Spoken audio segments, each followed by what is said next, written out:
Hi, in front of me I have new Balance RunIQ, and I'm gonna show you how to enable the developer options on this device.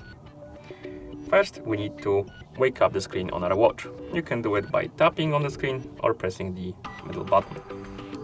Once you wake up the screen, press and hold the middle button to open the menu, then tap on the settings icon. Then settings, scroll down, find the option called About, it's at the bottom of the menu, and tap on it.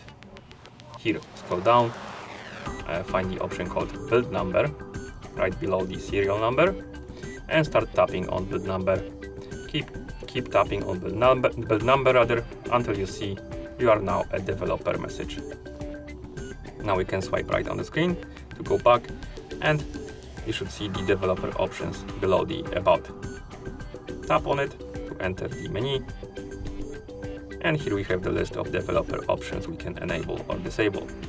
For example, we can enable the ADB debugging by tapping on it and tapping the check mark to enable it. And we can disable it the same way. And once you're done, you can simply swipe right to exit. And that's how you enable the developer options on this device. Thank you for watching.